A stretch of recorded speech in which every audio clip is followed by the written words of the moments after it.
The little girl in the orphanage just handed the rich woman a glass of cold water and never expected to be adopted by her. Iju burst into tears when she sat down at the luxurious dining table for the first time, when she learned that she felt guilty towards the other children in the orphanage. Her adoptive mother thought that kind-hearted Iju was actually ridiculous. In order to let her reveal her greedy nature, her adoptive mother deliberately divided the cake for 4 into 3 servings. Unexpectedly, Iju used the excuse of a stomachache and went straight back to her room without fighting for it. While Iju was out, her adoptive mother sneaked into her room and looked around. She thought Iju would be angry about this, but she simply politely bowed to her adoptive mother and said hello. Then she carefully tidied up the mess in her room. In the blink of an eye, more than 10 years passed. Under the constant surveillance of her adoptive mother, Iju became a well-behaved daughter, and as she wished, she married her beloved man. But at the tea table during the reunion, her husband Shire was chatting with Iju's younger sister Anna, while Iju felt like an outsider. At that moment, she didn't know that a huge chessboard had already been secretly set up. After getting married, Iju worked in her adoptive mother's art studio while taking good care of her mother-in-law and younger aunt. Even though she cut her hand accidentally while chopping vegetables, her mother-in-law thought she did it on purpose to gain sympathy and cooked terrible meals to make her look bad in front of her friends. To appease her furious mother-in-law, she has to give her money to keep the peace and even buy her lazy younger sister expensive bags. Out of gratitude to her adoptive mother, Iju draws a family portrait by hand and wants to send it to the exhibition her adoptive mother is holding. But her younger sister Anna ridicules her ambition, bringing the painting here is just to get the visiting noblewomen to praise it. Even though Iju doesn't mean it, she is still severely scolded by her adoptive mother, who arrives when she hears the noise, warning her that a married daughter is like water that has already been poured out. But then she remembered that she still needed to use Iju, so her foster mother turned to Iju and told her of her good intentions. She hoped that Iju could shed her amateur painter's temperament and copy famous paintings well. She must make those paintings look like real paintings, and not like prints. The naive Iju thought that these paintings were to be hung in orphanages and other welfare institutions. She repeatedly promised that she would take them seriously. Little did she know that a nightmare was about to descend upon her, because all the paintings she copied were auctioned off by her foster mother as forgeries, and she made a lot of money in a short time. But soon the police and the noblewoman who bought the paintings came to the door and publicly revealed the ugly face of Iju's foster mother selling forgeries, and seeing that she was going to go to prison, her foster mother even said that Iju, who arrived just in time, was the culprit, and said that Iju had volunteered to say that she had a way to copy famous paintings and used this to propose to share the profits. In order to make Iju, who has not understood everything, become a criminal, the adoptive mother even said that the evidence is in Iju's car, recalling that she had just helped to bring the documents at the request of her adoptive mother, and that document was the so-called evidence of trading in fake goods. Iju's heart was devastated. She implored her adoptive mother to give her an explanation, but was told to consider it as repaying her foster mother's kindness. What made Iju even more devastated was that her husband Shire did not stand by her side at the first moment, but instead went to comfort his younger sister Anna. The reason he married Iju was to get close to Anna. At this moment, Iju realized that she was like a joke. The man she loved most actually loved her younger sister. The mother she loved most treated her like a tool to make money. None of them really treated her as a family member. In her sadness, she drove directly to take a walk, but happened to receive a call from her adoptive mother telling her to surrender herself as soon as possible. In a daze, she ran a red light, and the oncoming truck directly knocked her car over. In the operating room, Iju's life hung by a thread. Outside the operating room, Shire covered Anna's eyes, for fear that she would be scared by the bloody scene. Her adoptive mother, on the other hand, looked indifferent as she pondered how to shift all the blame onto Iju. After everyone had left, she even unplugged Iju's oxygen tube and turned off all the medical power supplies, telling her not to be so kind in her next life. With a knock on the door, the foster mother's subordinate, Manager Kim, came to the door and explained that he had turned the power supplies back on for Iju. The foster mother then left. After making sure that no one was around, Manager Kim directly dialed Iju's father's phone number and gently placed the phone to her ear. After listening to her father's voice, Iju's heart was filled with despair. At the moment Manager Kim turned on all the power supplies for her, she slowly closed her eyes, recalling how she had once been adopted by good parents and tried to be the good girl in everyone's eyes, only to end up in such a miserable situation. Iju began to regret this life for the first time. She begged again and again if she could be given another chance. She would definitely risk everything to take revenge. Suddenly the alarm clock went off. Iju suddenly sat up in bed. She was surprised to find that not only had she not died, she had returned to the day a year ago when she had become engaged to Shire. This time she decided to be the master of her own life, to take revenge on everyone who has ever hurt her. She knows that Shire deeply loves Anna. To vent her anger, she slashes open her long wedding dress and throws the bouquet at Shire's head in a shocked gaze. Because the Shire family relies on this marriage to make a living, he quickly kneels on the ground and begs Iju not to leave him, claiming that the marriage is purely out of personal will. After marriage, Not only will he be responsible for all household chores and take care of the whole family, he will also listen to her arrangements for company dinners and so on. But Iju was no longer the naive fool she had been, and walked into the house without looking back. Unexpectedly, she heard Anna tell her mother that there was no rush for Iju's marriage, and that she would sooner or later marry the lowly Shire by her parents' orders, so she might as well marry Luke, whom she had fallen in love with at first sight. At this moment, a bold idea sprang to Iju's mind. If she could just take away Luke, Anna would be heartbroken, and so would Anna's adoptive mother in Shire, who loved Anna so much. This way, her goal of revenge will be achieved step by step. Learning that Anna only likes Luke unilaterally, and that Luke does not have a good impression of Anna, Iju,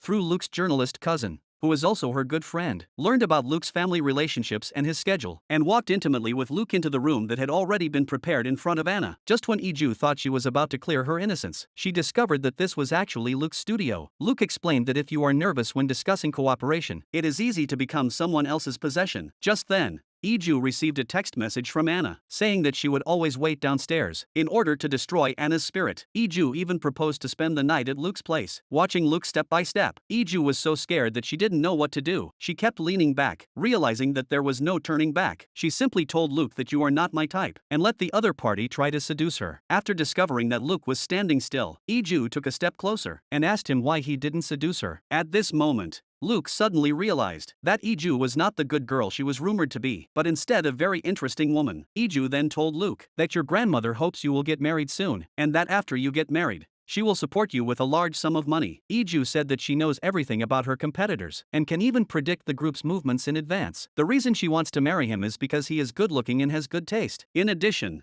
Iju promised that during the marriage, there would be no physical contact, and that each person would handle their own property. After a period of time, they can get a divorce, and that was the agreement they reached to get married. That night Iju got drunk and passed out. Looking at this drunk beauty in front of him, Luke felt his heart flutter for the first time. He gently held Iju in his arms, and touched her lips with his hand. The next day Iju woke up, and found a big man lying next to her, and there were lipstick marks on the man's body. This scared her a lot. She hurried back home, but was slapped by her adoptive mother for staying out all night, and was locked in her room by her adoptive mother, who confiscated her phone. Looking at this prison cell that had imprisoned her countless times since childhood, Iju even felt like she was a criminal in her adoptive mother's eyes. Luckily, she quickly picked herself up. First, she secretly spit out the pills her adoptive mother fed her. Then she opened the window and exchanged her phone for 1,001 from a passing child. She called Luke. At the same time, because Iju had asked a reporter friend to take a photo report of herself and Luke in a hotel room taken by a reporter friend was stopped by Luke's family. Luke directly confessed that he wanted to marry Iju, and answered the phone in person. And in this way Luke left in front of his whole family, ready to save his beloved princess. Unexpectedly, he heard at Iju's doorstep that her adoptive mother said that Iju was just a roadside weed. Even her biological parents had abandoned her, let alone the expectation that Luke would fall in love with her. And it was only because Shire was willing to take her in. Iju couldn't understand why her adoptive mother hated her so much. Luckily, Luke interrupted at the critical moment. He took Iju's hand, and told her adoptive mother that the family had already rejected Anna, and now wanted to marry Iju, who they both loved. Anna couldn't believe what she was seeing. She asked Luke if he had known his sister for a long time. Luke replied that it was the first time yesterday, before going out on a date. Iju got her own phone. She was unhappy just being taken to a restaurant. She was irritated by her foster mother and her hands kept shaking. She wanted to eat convenience store food, so she went to the park with Luke. She thought that Luke was anxious to find her because he was eager to know her commercial value. Unexpectedly, she was told to eat first out of concern. She kept repeating the embarrassing things her foster mother had said, but Luke comforted her, telling her not to think about unhappy things. Seeing Luke's help, Iju was full of gratitude. Luke clearly wanted to say that he really liked her, but after hearing Iju think that it was all brought about by the mutual benefits of the two, he silently shut up. Seeing that Iju was so sad that she couldn't even eat, filled him with pain. After learning that Iju's real reason for marrying him was to get back at Anna and her adoptive mother and the others, Luke wasn't even the least bit sad. Instead, he stood up magnanimously and went to pick a flower from afar. Then he asked Iju to marry him. After she nodded in acquiescence, Luke blamed himself for not having prepared a gift, but Luke simply stood up and told her to prove it to him with her actions. After noticing that Luke was frozen in place, Iju fumbled to explain that she might have misunderstood. Luke, however, put his arms around her and said that this was not enough. He had to give her a proper kiss. Recalling all the intimate acts of that night, Iju was instantly overwhelmed, but soon she received a call from her best friend. The scene of her date with Luke had been reported in the media. Because the source was not a physical newspaper, once it was sent, it could no longer be retrieved. Iju really didn't know who would be so careless. Luke, on the other hand, received a call from his mother. Not only did she accuse him of acting outrageously, she also firmly stated that she would never agree to the marriage. Little did she know that this was no deterrent to the persistent Luke. For this reason, Luke arranged for his brother-in-law to pick up Iju that night. Even though his brother-in-law always felt like he had seen her somewhere before, he left first because he really couldn't remember. Iju, full of trepidation, carefully pushed open Luke's bedroom door. After surveying the room for a while, discovered that the other person was actually in the kitchen, carefully preparing her favorite meal. Although her heart was full of emotion, Iju still wanted to know why he was doing this. Luke, however, replied that he had always liked to cook. It seems that Iju was imagining things. As for the report, Luke said that he was afraid that she would back out at the last minute, and deliberately expressed his desire to take advantage of Iju's ability to predict the future. He then took out a prenuptial agreement and promised to manage their property separately and not to interfere with each other's privacy. But the marriage contract was still not ready. Looking at the November 2023 displayed on her wrist, Iju said that they would only be married for 1 year. Then she added a clause: this marriage must be approved by the elders. She must prove to her adoptive mother and Anna that she can not only get the approval of her grandfather,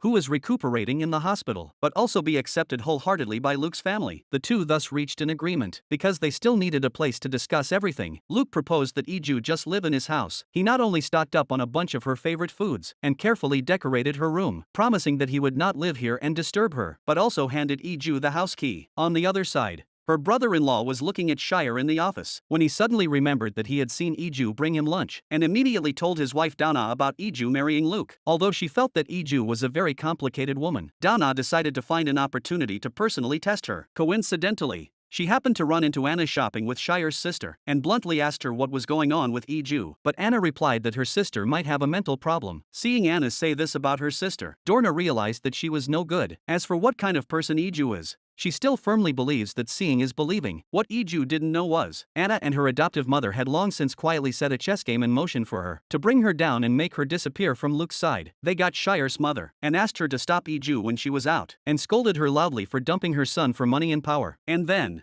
when no one was around, she pulled Iju's hair, and then deliberately fell to the ground on her knees, and begged Iju to live a good life with Shire. Obviously, in the eyes of the onlookers, Iju was a complete gold digger, and the scene of her shaking off Shire's mother was also filmed by director Jean, who was by her adoptive mother's side. But this time Iju will never make the same mistake again. She immediately gathered her thoughts and asked her best friend out. She learned that as long as she won the approval of Luke's mother, Che Yenhua, she would be able to get the blessing of Luke's whole family and get married smoothly. And Che Yenhua goes to the rich women's circle every week to learn cooking. Iju immediately went there at her best friend's arrangement, because she had just broken off her engagement and was an adopted daughter. Che Yenhua was talked about by many people in the rich women's circle, and even got into a fight at one point. Luckily, Iju appeared in time, and used a painting to gain the approval of the cooking teacher. Iju was invited by Che Yenhua to the cafe. Unfortunately, Anna was also invited by Che Yenhua, because she desperately wanted to gain the approval of her future mother-in-law. Anna tried hard to appear well-behaved, and said that she had always had a good relationship with her sister. Iju,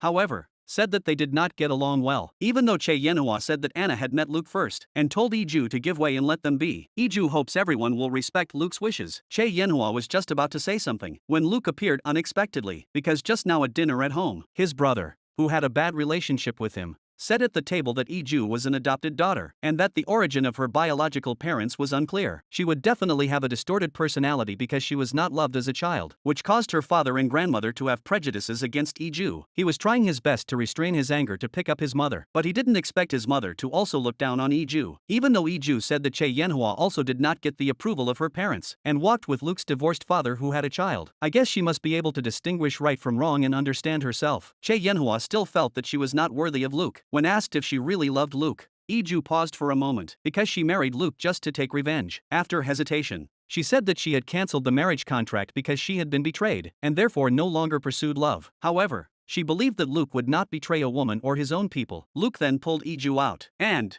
when faced with the expensive gift Anna had handed over, Che Yenhua, who was thinking about something, didn't accept it. After a day of fighting, she was really tired. Iju decided to go to the home Luke had arranged to get a good night's sleep. Luke, who had said he wasn't going to sleep here, wanted to go up for a cup of tea. Seeing that there was a galaxy between him and Iju, Luke then sat over. Unexpectedly, Iju immediately got up, thinking of Iju's poor drinking ability. Luke got up and brought 2 bottles of wine, and told her that from now on we will confess to each other and talk about our preferences, and get the sincere blessings of our family through tacit cooperation, and even proposed to make Iju really fall in love with him. But looking at Luke in front of her, Iju didn't know how to confess and let him go first. Luke, however, said that he was already in love with her. Iju was moved but was obviously a little scared, recalling that as long as she drank more and said more, she would not remember what she said after waking up, and at that time, no matter what you talked about would be useless. She told Luke to leave immediately. That night, Iju, who was sleeping in the bedroom, tossed and turned all night long. Seeing that the living room light was on, she quietly got up. However, she found Luke asleep on the sofa. She wanted to call Luke back to the house,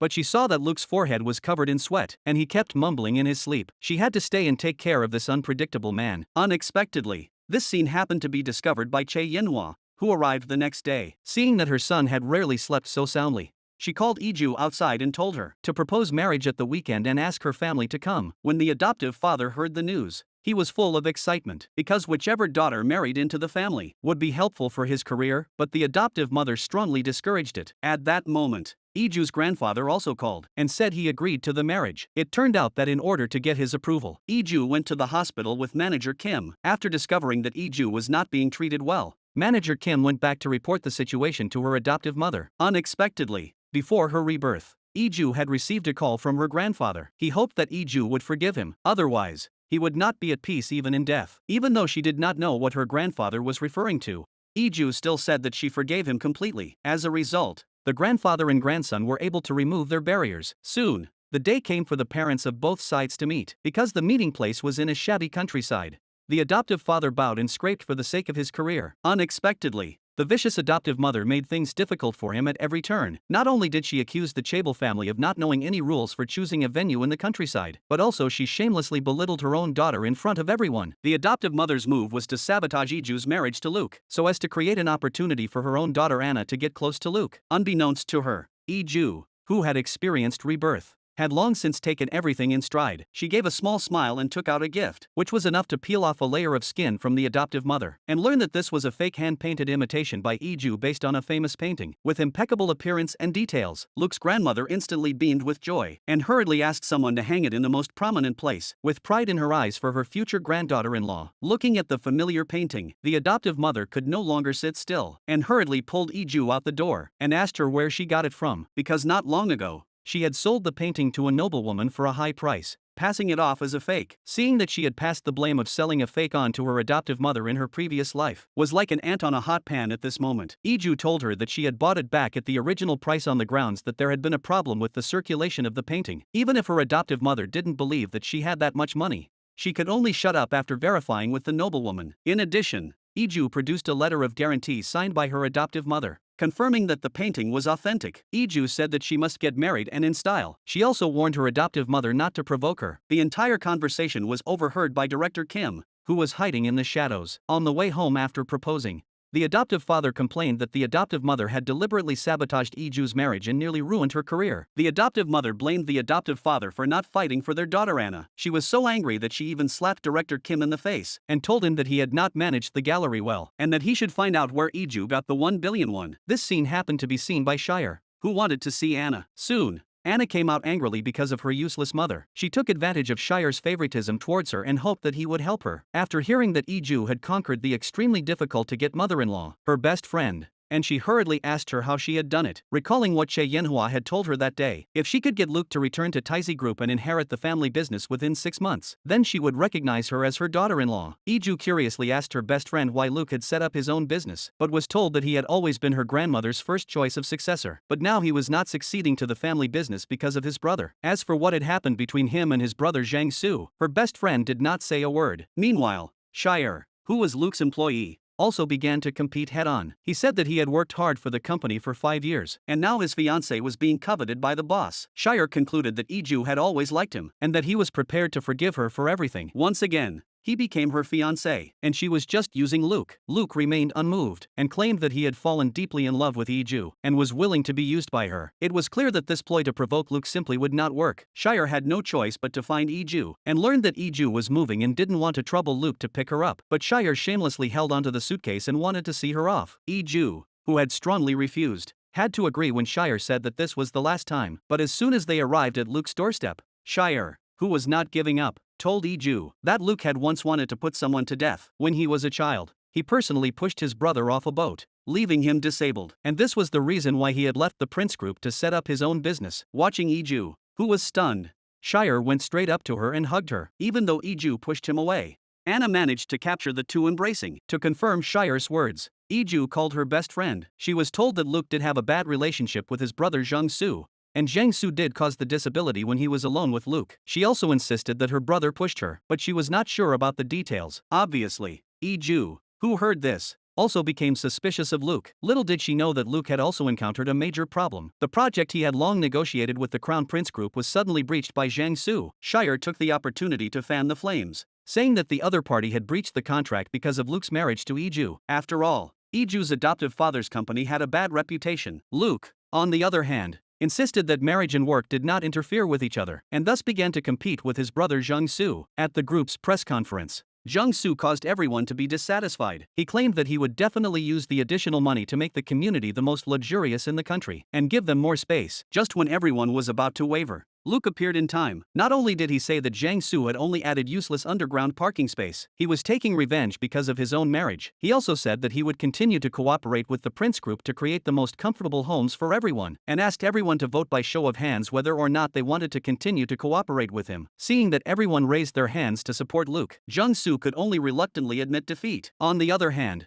in order to climb up the Prince Group as soon as possible, adoptive father found Luke's grandmother and discussed asking her to help acquire the savings bank, and said he would think about it. After that, Grandpa Iju was invited out again by Grandpa Iju. He and Grandma were partners many years ago and embezzled several $100 million of Grandma's assets. Now he came to return the assets with interest, just asking Grandma to accept his future granddaughter-in-law Iju. Grandma refused to accept it on the grounds that the $16 billion was earned through her own hard work. You took it without saying a word, and now you want to return it to me. You even refused to take it back because you want to make demands. But before he could get up to leave, Grandpa fell to his knees. Grandpa said that he didn't know how to express his apology except with money. Looking at the strange looks from the people around them, Grandma told Grandpa to get up quickly, or everyone would think there was a relationship dispute between us. But Grandpa just hugged Grandma's legs. Who knew that the next second he would pull down her pants? Back home, Grandma hurriedly drank some water to calm her nerves, recalling that Iju's adoptive father was ambitious, while Grandpa is more like an old fox. Grandma is curious about what kind of person Iju is, and immediately asks Che Yinhua for her phone number, because she was unable to help Iju. Grandpa sits in the hospital room full of guilt, and says that the debt he owes her is nothing. He should repay her properly. Iju is confused when she hears about the debt. In a daze, she notices someone eavesdropping outside the door. When she goes after them,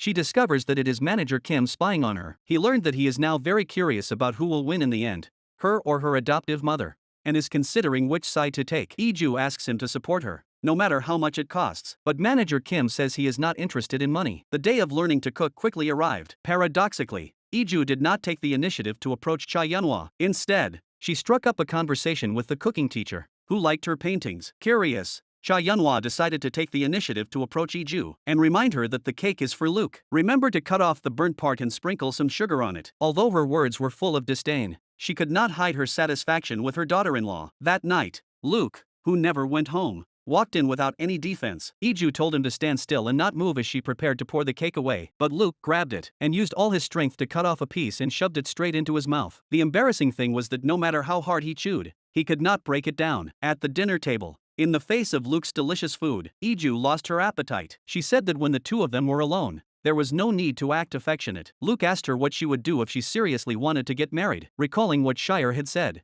Iju said that we only have 1 year. The sacred 1-year contract will end as soon as it is over. Heartbroken, Luke had to go to the hotel downstairs to get drunk. However, Anna, who had been tailing him, hit on him. She took out her room card and wanted to go upstairs with Luke. Unexpectedly, she was directly rejected. Anna said, "My sister doesn't like you either. She has always loved Shire." After she finished, she took out the photo she secretly took that day. I learned that Anna took it herself. Luke didn't ask any more questions, but instead got up and left. Now he finally understood why Anna was so persistent with him, because she simply didn't want to lose to Iju. Should orphans who have nothing be made to live a worse life than us? Before leaving, Luke persuaded her to stop. Anna, who had been provoked, went home and took a handful of sleeping pills. After narrowly escaping death, She confessed everything, yelling at her mother for being a useless waste of space before leaving. At that moment, Director Kim told the foster mother that they had only been able to find out that the account Iju used to send money to the noblewoman was in the UK, but they could not find any data on the account holder, and neither Luke's company account nor his personal account showed any illegal financial transaction details because he was eager to know what the woman who had captivated Luke looked like. Jung-soo asked Iju to meet him on a cruise ship without telling Luke. When he saw Iju, he called Luke, "The woman you like is very pretty. I feel she should be even prettier when she cries." Luke, who realized something was wrong, hurried over. Iju really wanted to ask Jung-soo about his past with Luke, but she couldn't see Jung-soo anywhere. Instead, she turned around and saw Debo, standing at the edge of the cruise ship, unable to take a step forward due to a childhood trauma. He even looked at Iju in front of him, and, in an overreaction, his legs gave way and he knelt down. Jung-soo, who was far away, saw the whole thing. Soon Luke lost control of his emotions and fainted. What was strange was that Iju had just taken him to the hospital to call the doctor. When she turned around and found that Luke was gone, she frantically looked everywhere, but was about to bump into the wheelchair when Luke grabbed her. That night, the exhausted Luke tossed and turned in bed, while Iju lay on the sofa waiting quietly. However, early the next morning, a strange woman rushed to the door and, cursing, walked directly into Luke's bedroom. After tidying up Luke, she told Iju, who was full of questions, that she was Luke's psychologist. Park Min-jin. Luke suffers from a severe panic disorder. Although it has improved a lot over the past 3 years, last night's condition suddenly became very serious. Seeing that Park Min-jin still wanted to explain more, Luke hurriedly got up and drove her out of the house. He then told Iju not to worry about him. "The most important thing now is to ignore Youngwook and hold our wedding ceremony." Iju, who had nodded in agreement, did keep her word and rejected Youngwook's request to meet again that day, and was instead asked to meet with Luke's grandmother alone, who told Iju, "Your adoptive father came to me to help him buy a savings bank. Although I do have the ability to do so, do you think you should help him? After all, this concerns your marriage to my grandson." Iju knew that this was her grandmother's test for her, and she hoped that her grandmother would pay close attention to her adoptive father, and pay more attention to the acquisition process, and investigate those who have illegally profited from it. In addition, Iju also praised her grandmother for being cold on the outside but warm on the inside, and founding the Crown Prince Group on her own. How could she break the rules because of her adoptive parents? In this way, she gained her grandmother's approval and was brought back home to gather with Luke's family to discuss the wedding. Unexpectedly, Jang-soo spoke up to stop them. After Jang-soo left, Iju took the initiative to propose that she be directly in charge of all wedding matters, and really didn't want to trouble her adoptive parents, who had a million things to do every day. Unfortunately, Luke's brother-in-law chose the same wedding dress shop as the one Iju and Shire had used when they got engaged. What's more, when the shop assistant checked Iju's information, he mistook the groom for Shire and called him. So an embarrassing scene unfolded that day. Iju, dressed in a white wedding dress like a fairy descending from heaven. Luke looked at her lovingly, but the designer said, "Why isn't Iju smiling? She doesn't look happy to be getting married at all." And this was all seen by Shire outside the door. He stormed in angrily and accused Iju. "Did you have to choose the same wedding dress shop just to humiliate me?" After seeing Luke come to Iju's defense, he went even further, claiming that Iju didn't look happy at all, and that she looked nothing like the person he fell in love with when they were planning their wedding. That night, Iju was distraught. She kept replaying Shire's words over and over in her head, and became increasingly uneasy about her marriage to Luke. Just then, Jang-soo called again, and asked her to meet him no matter what. It turned out that when her adoptive mother received Iju and Luke's wedding invitation, for the sake of her beloved daughter Anna, she wanted to stop the wedding. However, her adoptive father, who was greedy for money, rebuked her on the spot, and even ordered that Anna be set up on a blind date with another playboy who had just returned from studying abroad, or else she would give Iju the management rights to the gallery as a wedding gift. With no choice, her adoptive mother had to agree to take Anna on a blind date, and secretly decided to replace the medicine that her adoptive father usually took. At the same time, she also asked manager Kim to find out who had helped Iju spend 1 billion won on a fake painting. That person was Iju's grandfather. Her adoptive mother told Jang-soo, who also opposed the marriage, "Everything. Grandpa has always been a tightwad, but now he is willing to spend 2 to 3 billion won on Iju's wedding. His goal may be the entire Taiji group." On the day Anna went on a blind date with a playboy, Youngwoo also asked Iju out. First, he saved Anna from the playboy by giving him a piece of his mind, and then told Iju that she was in the same situation as he was, and that she had no place in that family. He also said that he and Luke and Dana were from different mothers and had never received any love. Seeing that Iju wasn't interested, he said directly, "You must be curious about my disability, right? I don't trust Luke, so I want to ask you in person." Unexpectedly, Iju stood up and said she didn't believe Luke would do such a thing. However, just as Iju was about to leave, Jang-soo told her that your grandfather was willing to pay a bribe of 200,000 to 300,000 to facilitate the marriage. Why would he do that? Obviously, Iju didn't know that her grandfather had bribed Luke's grandmother. She was about to ask Luke when she suddenly stood up. Because she was afraid that Jiang Su would hurt Iju, he kept following behind her. After noticing that Jiang Su was talking unusually harshly, he simply punched him. Anna saw the whole argument between the two brothers. She turned around and told her mother that she wanted to go on a blind date with Youngwook. After all, that man was not only Luke's brother, but also the eldest son of the Taizi group. He had more power and seniority than Luke. After discovering that her mother didn't think much of the crippled Youngwook, Anna was even more determined to assert herself with a malicious look on her face. That day, Luke, who had calmed down, took Iju home. He said, "I can tell you everything about my brother and me, but are you prepared to bear the consequences?" Not long after, Manager Kim called Iju and said that her foster mother was investigating her grandfather and asked her to be on the lookout. Although Iju didn't know why Manager Kim had suddenly helped her, she went with Luke's grandmother to see a witch. She wanted her grandmother to help her find out why her grandfather was doing everything to help her. Her grandmother only knew that before Iju's adoptive parents got married, her grandfather insisted that they adopt a child from an orphanage, or else they would not approve of the marriage, and Iju was that adopted child. After hearing this, the witch did not take it seriously, but instead told the two a story. Many years ago, a pregnant woman hanged herself because of the debt collector's pressure. The grandfather was afraid of retribution and asked the witch how to ward off the bad luck. The witch said that she had to help the unborn child to vent her anger, and that she only had to adopt a little girl with nowhere to go and raise her well. Iju looks at the little time left on her wrist with a peaceful face, and instead thanks her grandmother for being willing to help her. Her understanding appearance makes her grandmother feel sad. After saying goodbye to her grandmother, Iju calls Luke and tells him that from now on, she will no longer run away and will face everything head-on to save her and Luke. But before that,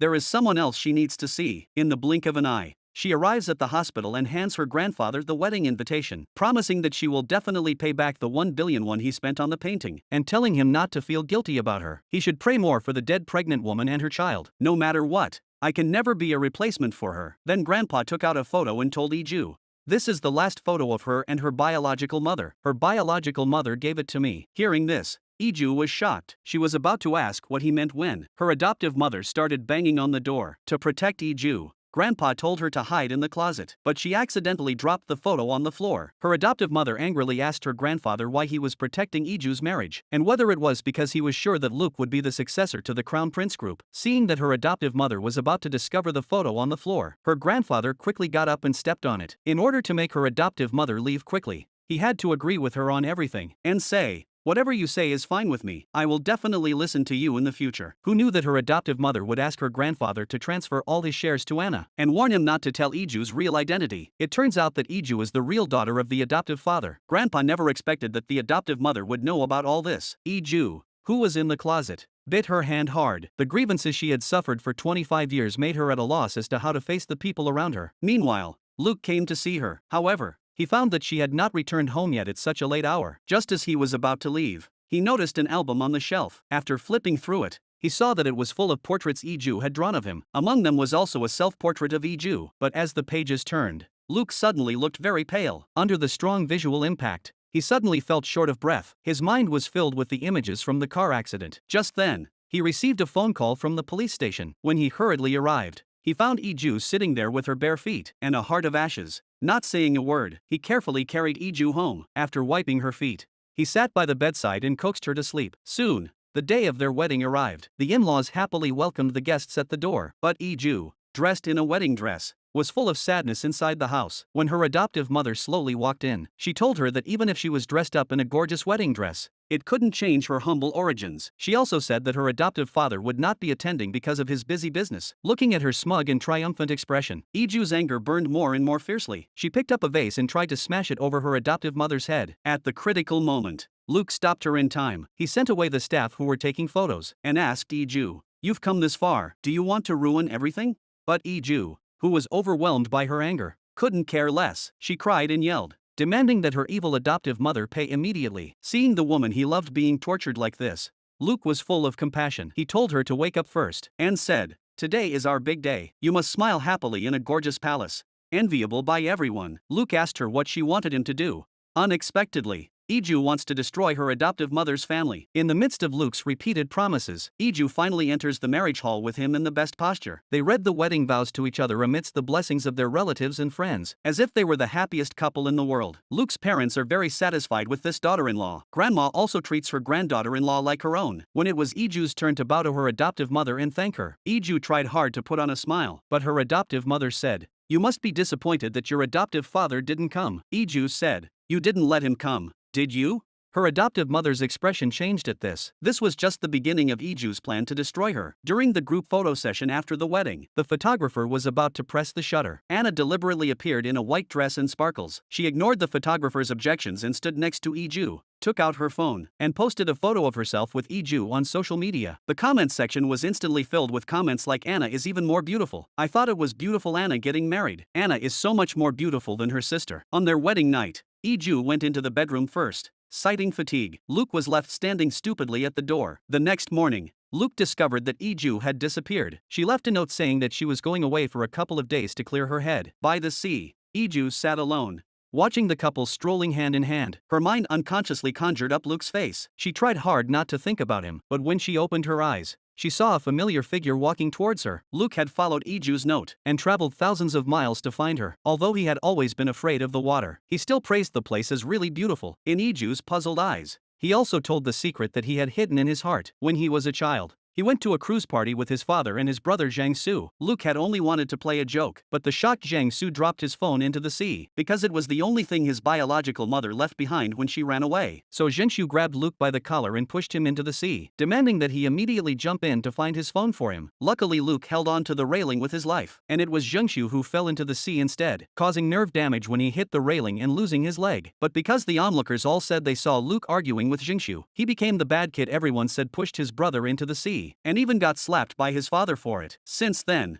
Youngwook has constantly made Luke recall the incident, in an attempt to completely destroy his mind. Hearing this, Iju instantly felt a little sorry for Luke, and asked him why he was on the cruise ship that day if he was clearly afraid of the water, and why he came to the beach to find her. Luke said, however, that it was simply because he missed you so much. However, in the face of Luke's deep feelings, Iju, who only wanted revenge, didn't know what to do, and could only let Luke hold her in his arms. That night, the two returned to their room, but Iju was extremely nervous about taking a shower. After all, the bathroom is transparent, and she is really embarrassed to be in the same room as Luke, so she grabs the quilt and covers Luke. If anyone dares to peek, don't blame her for being rude. But Luke says that everyone can just look at each other. After seeing Iju's embarrassment, Luke even says that he will go first, and asks Iju if she wants to watch. After being rejected, he simply presses the remote control, and the transparent glass instantly becomes hazy. Before going to the bathroom, Luke deliberately puts the remote control next to Iju, but when he returned, he found Iju pretending to sleep, so he had to quietly sleep on the floor with her. Anna, on the other hand, arrived at a bar and planned to hit on a domineering CEO, but unexpectedly, she was targeted by a gangster and asked to go to his room for in-depth communication. With no other choice, Anna called her spare tire Shire. In the blink of an eye, Shire rushed over. The two teamed up to beat up the gangster and then turned around and ran. Unexpectedly, when he saw himself holding Anna's hand, Shire actually blushed and told Anna that she was all he could think about. Anna felt ridiculous when Shire confessed his love, but thinking that this guy might still be useful in the future, she kissed him, fueled by alcohol. Shire, who had finally got a response from the goddess, instantly had a lot of thoughts running through his mind. Early the next morning, Shire, who thought that everything was a dream, suddenly woke up. He found that he was actually naked. As he tried to recall everything from last night, Anna actually walked out of the bathroom. During dinner, Shire carefully asked Anna if we were together. Your parents would definitely be confused. Little did he know that Anna only regarded him as a pawn, and that she was marrying Jiangsu to live a good life. Anna sent Shire away to fetch some water for her, but then saw on the TV that Jiangsu was about to face a business crisis, and remembered that she was still relying on marrying Jiangsu to get back at her sister. So all she could think about was how to help Jiangsu. At the same time,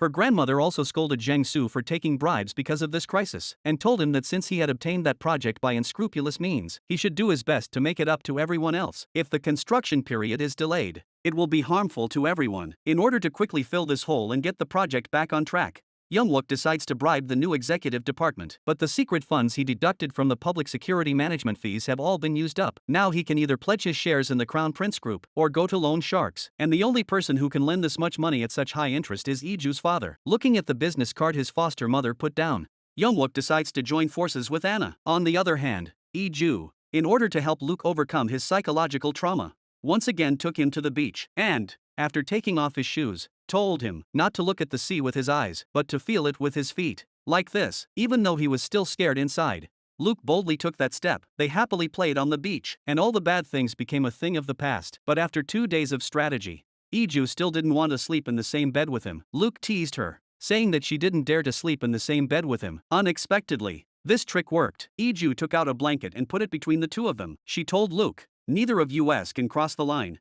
and asked him to turn off the light and go to sleep. As he watched Iju turn away, Luke was filled with sadness. He asked Iju what she was afraid of. He said that during the past 2 days, he had been very unhappy, but had tried to smile. It seemed that they would never be able to live such ordinary lives again. Iju, who didn't want to explain, got up to leave. However, Luke grabbed her hand and asked her if she didn't trust him, but Iju replied that she no longer trusted anyone. After Luke's repeated questioning, Iju revealed the truth that she was the daughter that her adoptive father had fathered. Luke, who was straightforward, said, "You must be having a hard time." Hearing these words, Iju could no longer hold back her sadness. For the first time, she let out a cry of uncontrollable grief in front of Luke. Luke told her that she could relax in front of him. No matter what she did, he would support her. After seeing Iju nod in agreement, Luke placed her hand on his face, and then they entered into a communication session. As the time on their wrists lit up, Luke turned out to be a reincarnated person as well. He was also in a car accident on the day Iju had her accident. On the way back from their honeymoon, the cooking teacher anxiously called Iju to tell her that a painting her American friend had bragged about was strikingly similar to her style, and even had the same signature. Because the other person was a well-known art collector, he had bought the painting at a high price at an auction. Now many people were leaving comments wanting to. She wanted to know if Iju had sold the painting. It turned out that her adoptive mother had given her a surprise gift. Iju told her teacher that she would meet with her in a few days to talk about it. After returning home,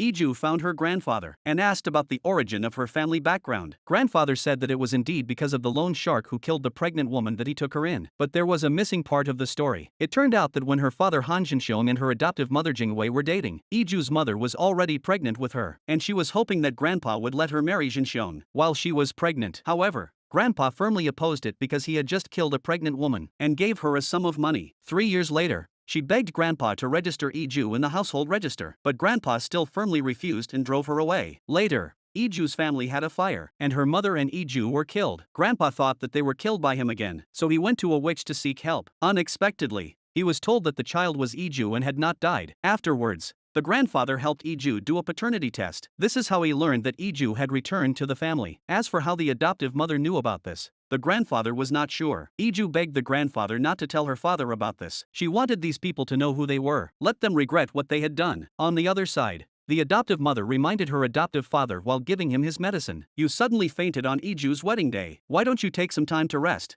But the adoptive father is anxious to see Iju. Iju and Luke refuse to take their adoptive mother's kind offer. At the dinner table, Iju tells her adoptive father that she and Luke are willing to help him take his business to the next level, but only on the condition that he hands over the management rights of the gallery. Anna immediately says that her sister is trying to take what is hers. However, the adoptive father turns to scold Anna and asks her on what basis she thinks she is qualified to become the owner of the gallery. Seeing that Luke has also come forward and said that he wants to cooperate with the gallery, her adoptive father was clearly swayed. Seeing this, her adoptive mother even began to belittle Iju in public and said that she thought she was great just because she could draw a little. Iju then gave her her phone and mocked her, saying that her adoptive mother had even sold her paintings abroad, so she must be pretty bad at it. Seeing Iju's arrogant appearance, Anna told her adoptive mother to immediately take out the money hidden in the gallery, but her adoptive mother said that it was used to make a deal with Zhang Su, and said she didn't want Anna to marry a crippled man like Youngwook. But Anna, who heard this, was even more angry and directly cursed her adoptive mother,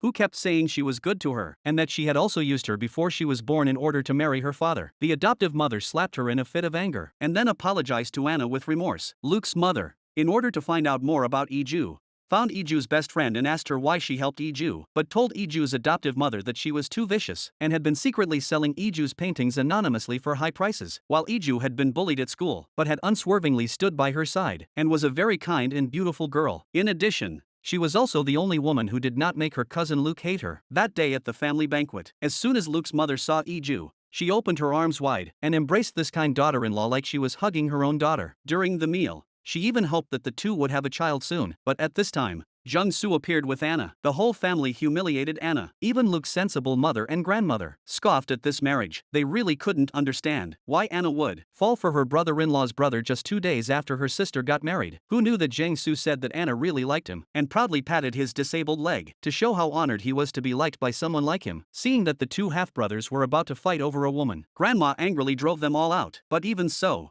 Anna did not stop. She told Iju that she was humble. She took everything that belonged to the owner, and only then did she decide to fight back. Iju told her to think about who was fake. Anna looked puzzled after hearing this. At this time, Luke came out, took Iju and temporarily left the place of wrong and right. Anna then turned her head and began to blame Jang-soo, asking him why he had clashed with Luke while trying to please the elders. Jung-soo, who had been lectured by Anna, looked disdainful. We're in the same boat. Our goal is to inherit the Crown Prince group, so just play your part. Even though Anna said that her mother had given him a large sum of money when he was in trouble, Jung-soo still heartlessly threw him out of the car. On the other side, because the gallery's revenue had dropped by 20% compared to the previous month, the adoptive mother decided to lower the prices of the existing works and try to sell more of them. But then Iju barged in and told her adoptive mother that she had a way to improve the gallery's revenue right now. Amidst her adoptive mother's astonished gaze, a group of reporters swarmed in. Their goal was to interview the famous painter Iju. Although her adoptive mother was furious, she had to put on a smile. In the meantime,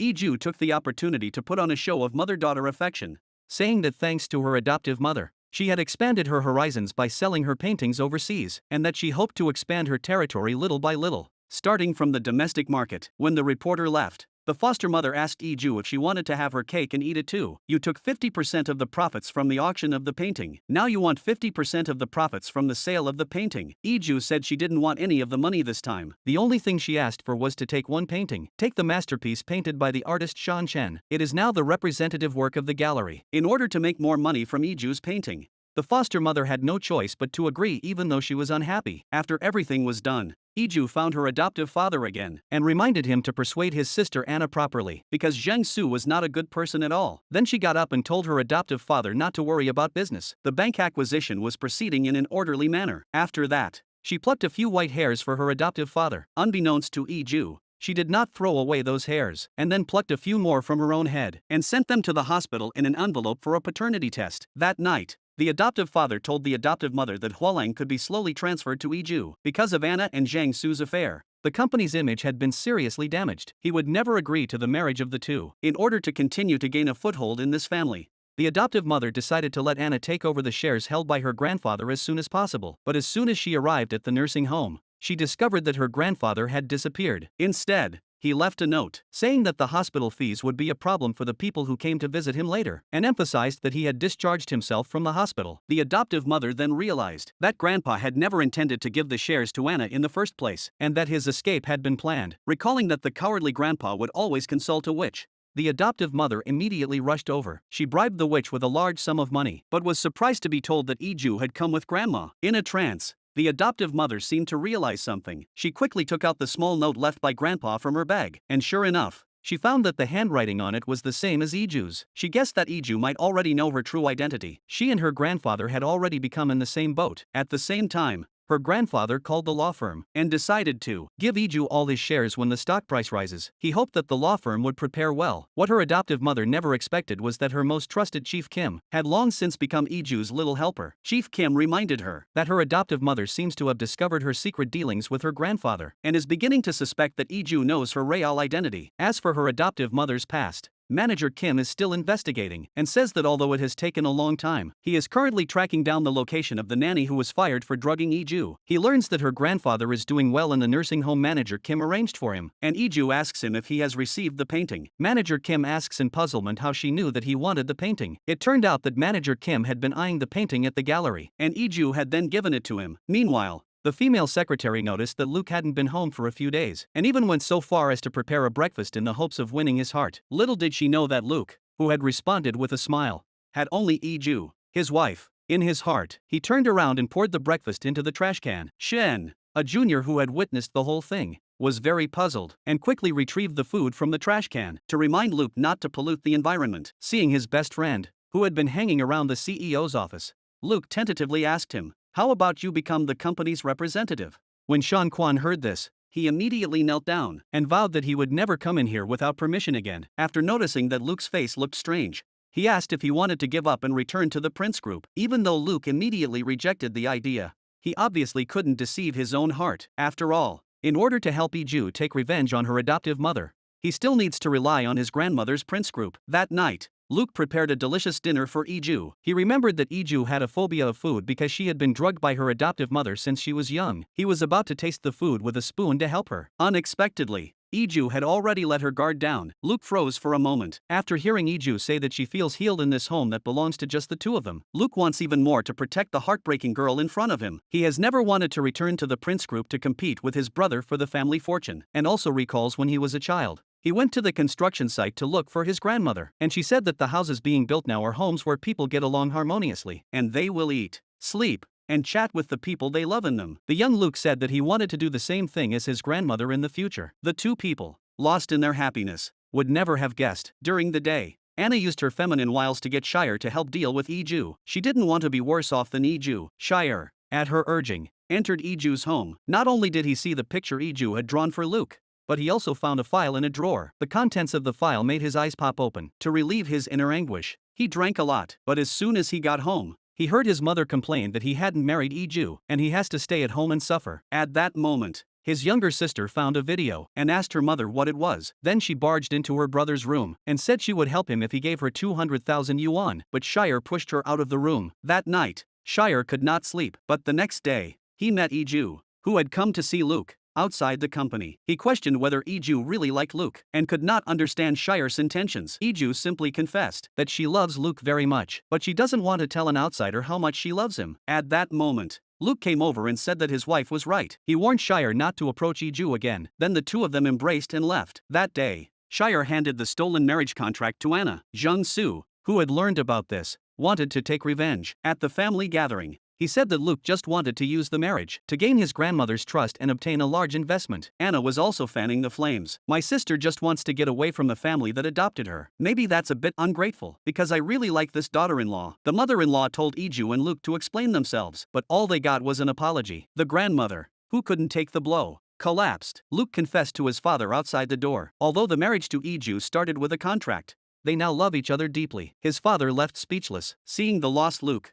Jung Soo and Anna actually revealed a vicious smile. The quarrel between the four soon led the mother-in-law out, and she chased them out. Cursing, she asked the grandmother, who had just woken up, if she was disappointed in her children. The grandmother said she wasn't angry at their contract marriage. She thought that if Luke went out to start a business and separated from Jung Soo, the two brothers would get along well because of that. She didn't realize that this was her stupidest idea. On the other side, in order to bring Iju down as soon as possible, Anna bribed Shire's sister with a designer bag to post a video online of Shire's mother kneeling and begging Iju to marry Shire, portraying Ju as a bad woman who beat up her mother-in-law because she wanted to marry into a wealthy family, and whose private life was a mess. Soon Shire saw the article on the front page, and hurriedly called his sister to ask her to delete it. But how could his sister, who had received a gift from someone, do so? She hung up on Shire angrily. The female employees at Luke's company also discussed the matter, and bluntly said that Iju's life as a student was chaotic, and is completely unsuited to be her CEO. Luke, who is struggling to resolve the situation, happens to receive a phone call from his adoptive mother's right-hand man,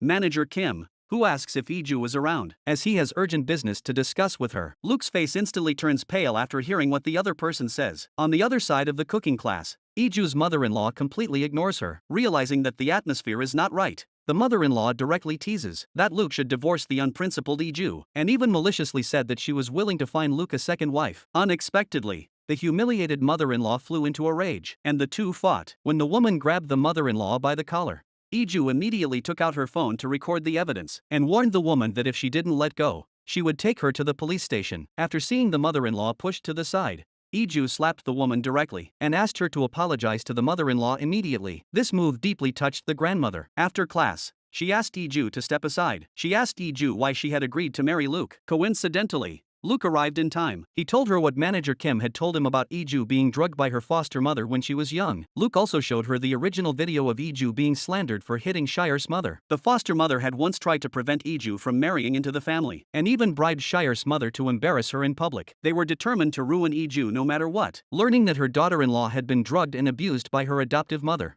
the mother-in-law decided to seek justice from the adoptive mother. Not only did she threaten to be doubly good to Iju, She also said that she would not let Anna marry into the family. Out of desperation, the adoptive mother told Jiang Su about it. In order to destroy his younger brother Luke's life as soon as possible, he told Anna, who was standing nearby, that it was time to take action. For this reason, Anna once again asked Shire's younger sister to take action and spread rumors about Iju's private life online. Shire reminded her sister that if she continued like this, she would go to jail sooner or later. At that moment, her sister only had eyes for the designer bag that Anna had bought. At the family banquet, Luke apologized frankly for agreeing to marry for money. Jiang Su, however, still insisted on marrying Anna. He even publicly questioned Luke's mother was the reason she agreed to Luke marrying Iju, so that Iju could get Luke into the prince group within 6 months? And even brought up the past to gain the support of her grandmother and father, saying that 20 years ago, she was pushed off a cruise ship by Luke and became permanently disabled, and now she is going to lose her position as the successor to the prince group because of Luke's mother. So how is she supposed to live the rest of her life?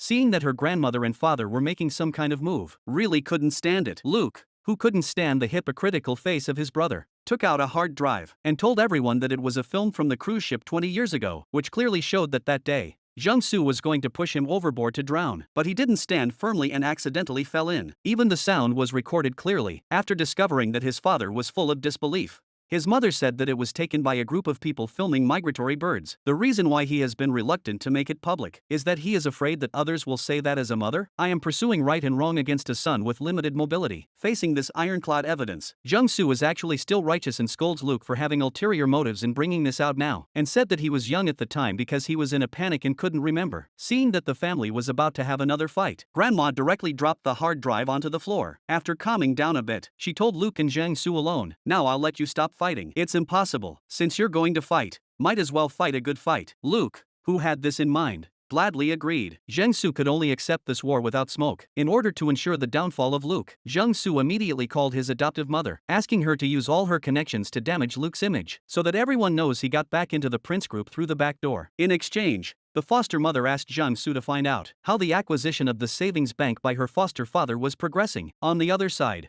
Iju told her best friend on the phone that the rumors on the internet were all uploaded by Shire's younger sister, and that the police had already started an investigation. After hearing her best friend say that it would be better if Prince Group stepped in to resolve the situation, Iju hurriedly said that the atmosphere in the country was not good recently. Little did she know that all of this was heard by Luke, who had quietly returned home. He bought a large amount of ingredients to make Iju something delicious, and then hugged her to comfort her, saying that everything would be fine, and that as soon as he got to work the next day, he called Shire into his office and showed him the surveillance footage from outside his house, telling him that he had broken into someone's home and stolen documents, and that his sister had spread rumors and damaged someone's reputation, and that if he wanted to pursue the matter, he would go to jail for the rest of his life, and that Luke wanted to know who had instructed him to do so. But Shire refused to say anything because he would never betray the woman he loved, and even under Luke's intense questioning, he admitted that he really liked Anna. On the other side, Iju saw that the cooking teacher had burns on her arm, and an inexplicable sense of familiarity welled up in her heart after hearing the teacher say that she had been in a fire, and for a long time afterwards she couldn't get close to fire. Iju felt an even stronger sense of intimacy towards her, because when she was young, she and her mother also experienced a fire, and since then, she entered an orphanage and her mother disappeared without a trace. Just now, without taking revenge on her adoptive mother, Iju simply couldn't think too much. She told the teacher that her purpose for coming here to learn cooking was to get along with her mother-in-law. Now that she's achieved her goal, she's decided to quit. The teacher recognizes her efforts and is more than willing to be her friend. They must meet up more often in the future. When Iju says she wants to learn how to cook one last dish,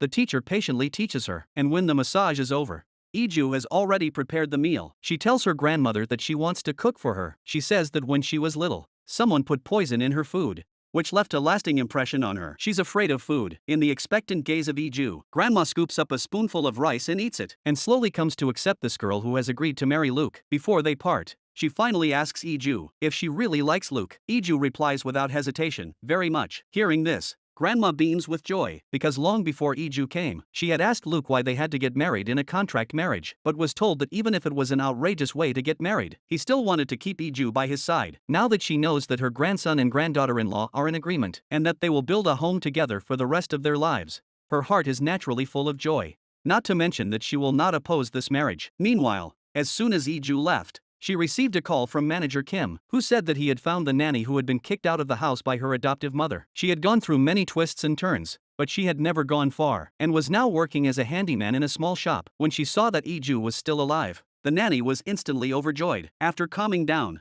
she told her that when she was in high school, her adoptive mother had poisoned Iju's food, causing her to faint. The doctor diagnosed it as arsenic poisoning, but she was blamed for it and thrown out of the house because she was worried that Iju would be killed again. She went back to check on Iju afterwards and found her hiding in the closet. She heard her adoptive mother say strange things to Iju, and her adoptive mother even often brought men home. Iju hurriedly told her grandfather about this and asked him how his adoptive mother had entered the family in the first place. He was told that the adoptive mother had originally been the adoptive father's secretary. She was kind and had good work skills. During the low point when the adoptive father and Iju's birth mother broke up, she took advantage of the situation and married in. In addition, Grandpa also collected photos of Iju when she was a child, and even recorded the details of the fire at the time. Iju did not delve into these matters. She told Grandpa that the adoptive father's takeover of the bank would fail immediately, and hoped to transfer his 30% shares to her as soon as possible. Grandpa said that he had already asked lawyer Jean to make preparations in secret. Unexpectedly, at this moment, her adoptive mother had heard from Jiang Su that her adoptive father's takeover would fail, and had quietly made other preparations. On the other side,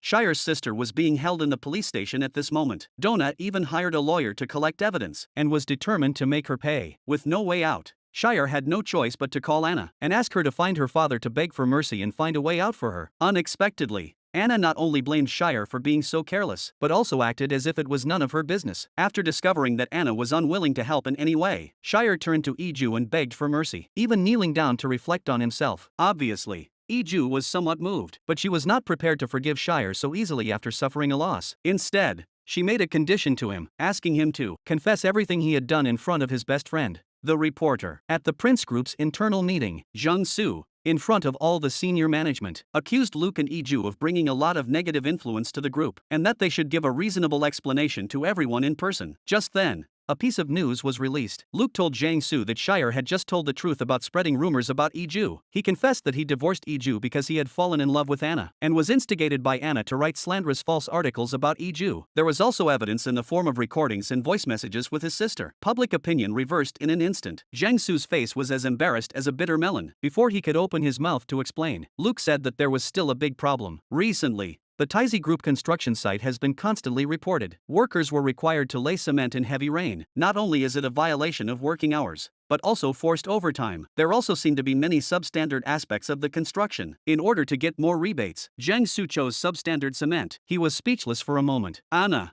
who was beset by scandals, arrived at the Hanwei Foundation accompanied by her adoptive mother. Unexpectedly, she was told by her mother-in-law Iju that Anna had spread rumors about Iju, which was tantamount to slandering the Crown Prince Group, and she would be taken to court. In a panic, Anna hurriedly got up and apologized, and begged Iju to forgive her this time, and to express her apology. Anna volunteered to give up the gallery, and let Iju do whatever she wanted. Even her adoptive mother humbly begged Iju to forgive her, and begged Iju not to block the acquisition of the bank by Hanwei Group. Iju suddenly realized that the mother and daughter wanted to take the opportunity to blame the failure of the acquisition of Hanwei Group on her. Sure enough, the next second, a subordinate of her adoptive father reported that Hanwei Group did not have the right to acquire the bank because it had previously been punished by the law. The furious adoptive father directly questioned Iju in public why she had done this. Then he even fell ill and went down. In the hospital room, the adoptive mother showed the adoptive father a video of his grandfather bribing his grandmother. She also told him that his grandfather had sold the paintings in the gallery and then bought them back at a high price. What's more, he had secretly moved out of the nursing home they had been living in without telling him. It was obvious that he wanted to pass the Hanwei Group to Iju, and thus take over from the adoptive father and destroy their family. The adoptive father, who didn't understand, angrily threw the medicine the adoptive mother handed him onto the floor. The adoptive mother, however, quietly picked it up and threw it in the trash can. At this time, a subordinate reported that the stock price of Hanwei Group had plummeted due to the failed takeover. On the other side, Grandpa received a call from the law firm. Lawyer Kim,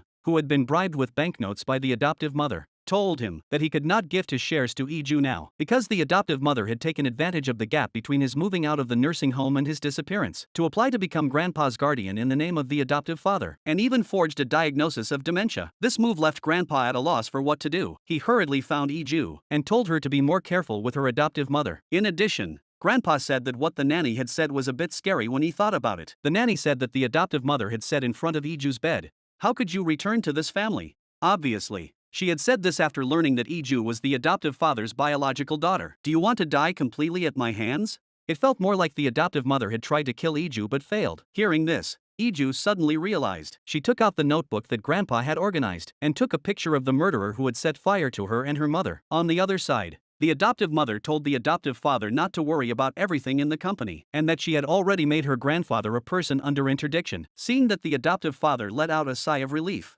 the adoptive mother smiled and brought him another pill. After watching him take it himself, she told him to tell his lawyer to first hand over the management of the company to her, and to rest in the hospital and take care of his health. Chairman of the board of directors of the Hanwei Foundation, the adoptive mother sat arrogantly in the chairman's seat and told the directors, who were discussing things, that the chairman would not be coming back in the future. On the other side, Iju looked at the murderer in the photo and suddenly remembered her abusive adoptive mother. In order to confirm whether he was the arsonist instructed by her adoptive mother 20 years ago, Iju called the nanny to confirm. After hearing the other person's reply, her eyes instantly widened. This man named Zhao Dongxiu was actually the object of her adoptive mother's infidelity after marriage. This tragic news made Iju feel like death. No matter what, she could not figure out why her adoptive mother was trying to get rid of her by any means possible. Looking back, after her adoptive mother had adopted her from the orphanage, she would always say inexplicable, sinister things. She was suddenly overcome with fear and grief. When Iju woke up again, Luke was already at her bedside. She asked Luke,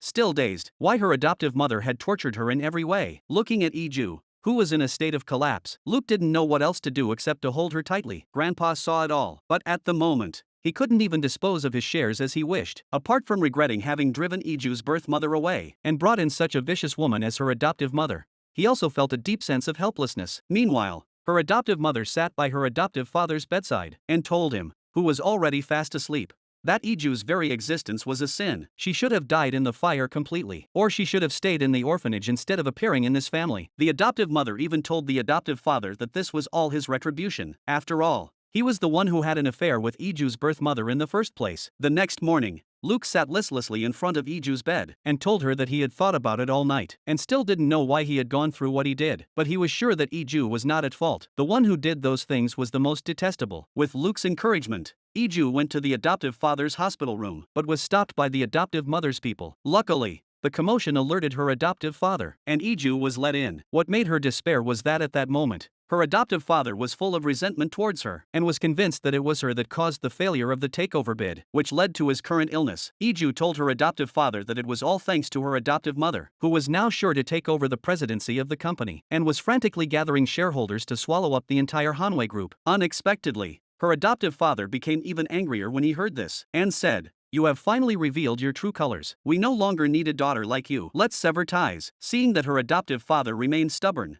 Iju was desperate. She told her adoptive father that no father in the world would be like you, who doesn't recognize his own child and even watches others abuse her. Then she said that she was her father's biological daughter. To prove her lineage, Iju took out a paternity report and told her adoptive father that the daughter you thought had died long ago, 20 years ago, the fire that nearly killed the mother and daughter, was instigated by the adoptive mother, who had her lover do it. Then she took the health supplements that the adoptive mother had been feeding the adoptive father and said that taking too many of these would cause insomnia, panic attacks and even self-harm. This was even more fatal for the adoptive father, who had high blood pressure. Even though Iju had confessed everything, the adoptive father still looked incredulous. He was convinced that his daughter was dead and didn't believe that the adoptive mother, who had shared his bed for 20 years, could be so cruel. So angry that he wanted to kick Iju out. Before leaving, Iju pulled out a hair and told him, if he doesn't believe him, he should go and check for himself. On the other side, Luke asked Chief Kim out. He wanted to know why the foster mother's right-hand man was helping Iju, but was told that his hatred for the foster mother did not need to be shallow for anyone, because it concerns his own family. In order to better torture the foster mother, Luke asked his brother-in-law to give Chief Kim a large sum of money, and asked him to find Zhao Dongxiu, and soon the man had a clue. When the mother-in-law saw her adoptive mother slandering Iju on TV, a fire of anger flared up in her heart. After thinking about it, she told her daughter and niece that they had to do something. At that moment, her adoptive mother, who had no idea what was about to happen, in order to take over the entire Hanwei group as soon as possible, handed over the management of the gallery to Anna, and told the two directors of the company, who she trusted the most, that the Hanwei group was now facing a crisis, and decided to cut all the employees' wages in half, and even poured all the dirty water on Iju, and announced to the outside world that Iju, as an adopted daughter, had repeatedly bullied her younger sister Anna, considering that she was adopted from an orphanage after all. Starting today, the whole family will be more tolerant and understanding towards her. Watching the heartless Anna and her adoptive mother Shire gradually became unhappy, and what made him feel even more uncomfortable was that at this time, His younger sister came to tell him that it was because of that bitch Anna that he nearly went to jail. He had helped her because she said a spider had stolen the man she was going to marry, but now she was having an affair with the man's brother, Jung-soo. It was just too unfair. To find out what was going on in Anna's head, Shire went to her door, but saw Jang-soo bring Anna back. Their relationship was extremely ambiguous. After Jang-soo left, he told Anna that he was resigning from Luke's company. Unexpectedly, Anna looked disdainful. Seeing Shire's puzzled expression, Anna confessed that if it weren't for you, I wouldn't have lost face. She angrily rebukes Shire for saying that he loves her, but ends up holding her back. As for the fact that she is dating Shire on the surface, but is actually involved with Jang-soo, it's even more ridiculous, because from beginning to end, she has never been involved with Shire. Everything is just a unilateral misunderstanding on Shire's part. Shire warns Anna that Jang-soo is only using her, and that she will end up in the same situation as herself. Anna resolutely decided to part ways with Shire. It was at this moment that Shire finally saw Anna for who she really was. The next morning, she handed in her resignation and apologized to Luke for what she had done. Luke was also looking sad at this time, because he was due to report for work at Prince Group the following week, and this meant that he had to let go of this company in his hands. Before he knew it, his brother-in-law also walked in with his resignation. He knew that Luke was about to leave, and had come to say goodbye to him, but at the same time, he also prepared another application for employment, to apply for the position of secretary to the vice president of Prince Group, which would later become Luke's secretary. To throw a lively farewell party, he secretly chose the venue to be Luke and Iju's home. That night all of their close friends were in attendance. They kept urging Luke to eat. It was getting late, and then they said they were out of beer. The lively atmosphere made Iju laugh heartily. After hearing his best friend say that they really were out of beer, Luke was forced to go out with Iju to buy some. On the way, he took the initiative to apologize to Iju for not telling them in advance to let the group in. Surrounded by happiness, Iju told Luke that she used to be swept away by fear and didn't believe in anything around her. He dispelled the darkness for her and gave her a warm home. On the other side, her adoptive mother found Zhao Dongxiu and asked him why he suddenly appeared. However, she was told that someone had asked her about the fire a few days ago and learned that the mother and daughter had not died. Zhao Dongxiu was extremely excited and confessed that the person who came to see him looked very handsome. The foster mother guessed that the person was Luke, and she encouraged Zhao Dongxiu to kill Iju. On the other side, Iju also discovered that her grandfather was missing. She learned that last night her grandfather got into a car, and that the car deliberately avoided the surveillance cameras. She decided that her foster mother was behind everything. Little did she know that at this moment, her foster mother was carefully getting dressed in front of the mirror. This unusual behavior also aroused her foster father's suspicion. After discovering that she was in a hurry to leave, he directly took out the paternity test report that Iju had given her and showed it to her. Without waiting to speak, the adoptive mother tore it up and claimed that Iju had obviously made it up. I work hard every day to save your company. How can you believe what someone who was trying to drive a wedge between us says? After sensing that the adoptive father was deep in thought, the adoptive mother hurriedly left the room. Today was the day of the shareholders' meeting of the Hanwei Group. She immediately proposed to remove the adoptive father, Chairman Han Jinxiong, from his position. Unexpectedly, she was strongly opposed by the teacher. She proposed to reveal the specific illness of Han Jinxiong, but was dismissed by her mother-in-law with 2 words. Iju also got up and asked her mother-in-law what she thought was the reason why Han Jinxiong could not return. What was the reason why he did not appoint Jin Inquan as the rightful agent, but instead gave it to his spouse?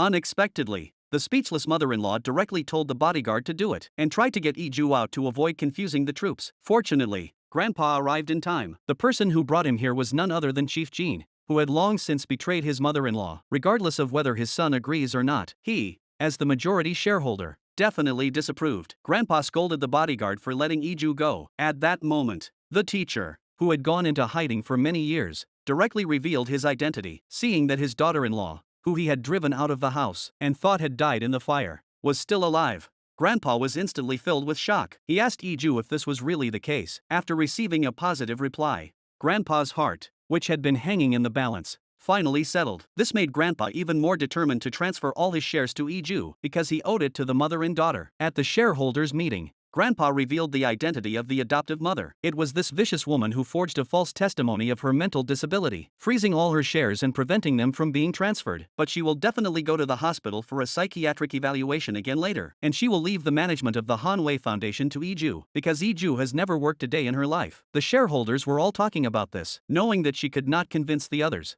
Iju announced directly that after obtaining her grandfather's shares, she would listen humbly to the opinions of the foundation's senior management, and after detailed deliberation, she would hand over the company to a professional manager. Even though her adoptive mother was 100% unwilling and looked at the group of people cheering in advance, her adoptive mother, exasperated, found her adoptive father, and told him that there was suddenly a major problem with the company. Grandpa had even announced at the shareholders meeting that he would give all his shares to Iju. What was even more detestable was that Iju also said that she was not greedy for the company and wanted to leave it in the hands of professional managers. The adoptive father said that you have always been eyeing the conglomerate. Hearing this, the adoptive mother was shocked. She detected someone outside and peeked to check. She discovered that Iju and her grandfather had walked in. What made her even more unbelievable was the nanny she framed was back in office. At this time, the adoptive father also asked Secretary Choi whether the first topic of the shareholders meeting was to remove Han Jinxiong, and the second was to elect adoptive mother Li Jingawei as the managing director. After getting a positive response, he wanted an explanation from the adoptive mother, but the adoptive mother still refused to repent and threatened that she had done all this because of Iju. She said that while her adoptive father was bedridden and saw that Iju was about to swallow the company whole, she had no choice but to decide to swallow the company herself. Then the adoptive father said that Iju was his biological daughter. Anna,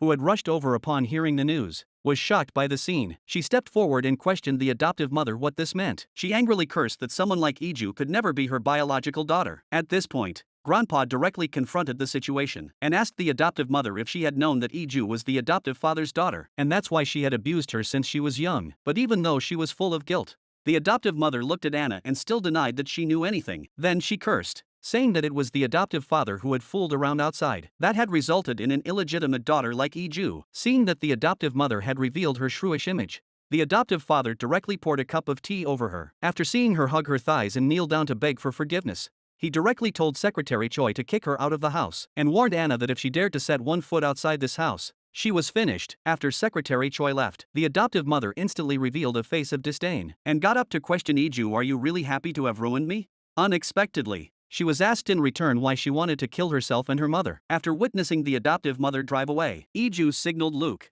who had been hiding in the shadows, to follow quietly. Sure enough, the adoptive mother found Zhao Dongxiu, and under his arrangement, they were forced to sleep together in a motel. After letting his adoptive mother go back to the room and wait for him, Zhao Dongxiu got into Luke's car, which followed closely behind, and told him that his adoptive mother wanted to give him 300 million yuan to get rid of Iju and his biological mother. Luke knew that Zhao Dongxiu did everything for money and directly took out a bug and a large sum of cash and said that as long as he could get useful information from his adoptive mother, he would pay him twice the price of his adoptive mother. On the other side, Anna was surprised to find out that she was pregnant, but she didn't feel the slightest joy at being a mother. Looking at the 2 lines on the pregnancy test stick, she felt an unprecedented panic and fear. When having lunch with her chaebol boyfriend, she was even more sad-faced. To avoid Zhang Su noticing anything unusual, Anna carefully tightened her clothes and tried hard to cover her slightly bulging belly. Even though she wanted to vomit at the sight of greasy food, Anna still, under Zhang Su's watchful gaze, withstood the nausea and cut off a piece of steak and stuffed it into her mouth, trying hard to swallow it. That day, Anna walked around the house as usual, but overheard her adoptive father say to her grandfather that he felt deeply guilty about Iju's birth mother and wanted to do everything he could to seek her forgiveness, and hated himself even more for not being able to recognize his own daughter as a father. Looking at her adoptive father and grandfather, whose hearts and eyes were full of Iju, Anna felt even more disgusted with this family and decided that it was Iju who had taken everything that belonged to her. On the other hand, Iju's family background was also known to Luke's family because they were very concerned about what had happened to her. Her mother-in-law was concerned and asked her adoptive mother. She would never sit still, right? After all, she is the woman who once drugged you. As soon as they heard this, her father-in-law and grandmother could not sit still either. They all wanted to know what Iju would do about this matter, but Iju told them with a calm face that she might interfere with the management of the Hanwei Group in the future, because her grandfather has absolute control of the shares, and all of her shares will be transferred to herself, and will then hand over the company to professional managers. Grandma very much agrees with what Iju said, but Zhang Su on the side sneers at this. He angrily goes back to his room, and decides that Iju's words are directed at him, but at this time, he receives a call from his subordinate. The wives of the representatives of each branch company are now contacting Che Yenhua. Most likely they are helping Luke inherit the Prince Group. However, the petty Zhang Su would never have imagined that Che Yenhua not only did not say anything bad about any of her sons in front of the wives. When asked which son would be the successor, he tactfully said that the Prince Group was still observing the situation, and after thorough discussion and confirmation, she and her husband would work together to support that son. But even if Che Yenhua did not make an explicit statement, Zhang Su believed that as Luke's biological mother, she would definitely favor Luke, and immediately asked Anna out to ask what the situation was regarding Iju's adoptive father having a daughter. When Anna heard that the adoptive father had used Iju's hair to do a paternity test and thought that the result of this test was inaccurate, He directly told her that both hair and toenails can be used for testing, and the result will be available in one day. Anna was curious and asked him how he knew this. It turned out that Jiang Su had once tested Luke's relationship with his father. In addition, he told Anna that the painting she had hidden to prepare secret funds must be sold as soon as possible because she no longer had a supporter in the Hanwei group, and her position as a gallery representative would soon be terminated. Before that happens, she must get the money for the painting. After all, she still needs a lot of money to bribe the top management of the Crown Prince Group. With no other options, Anna can only say that she will consider it, and asks Jiang Su to lend her his room at the Crown Prince Hotel to stay temporarily. Seeing Anna's slightly earthy outfit to cover her stomach, he directly takes out a card and asks her to buy some beautiful new clothes to wear. Meanwhile, Iju is packing the paintings and finds that one painting that she has always wanted to get back is missing. The name of that painting is Frozen Spring, and she really wanted to show it to Luke. When she heard Luke say that he wanted to get married in the spring, Iju's eyes widened. She looked down at the time on her wrist and felt a vague sense of unease. Little did she know that Luke had seen it too. He pretended to be calm and asked Iju if there was something about him that wasn't good enough. Iju, who was nourished by love, shook her head directly and hugged Luke, saying that she had actually always wanted to get married. That night, Iju was sitting in front of the bed combing her hair. Luke came over and took her hand. He told Iju that if there could be more children in the world who looked like themselves and the people they loved, then that would be very happy. By then, he would also increase the time he spent working from home and take the children out for a walk at weekends so that Iju could rest at home. Early the next morning, Luke went to see the psychologist, hoping that she could testify in court that her grandfather had not lost his mind and bring the diagnosis results with her. The psychologist said that she would tell the truth and said his piece. After the business was over, Luke was reluctant to leave, and it wasn't until the psychologist questioned him that Luke revealed something he had been hiding. He said that there was something he had never told Iju, but that he wasn't lying and wasn't hurting anyone. He wanted to know if he should tell her about it. The psychologist knew that he would always hide things that were not in his favor,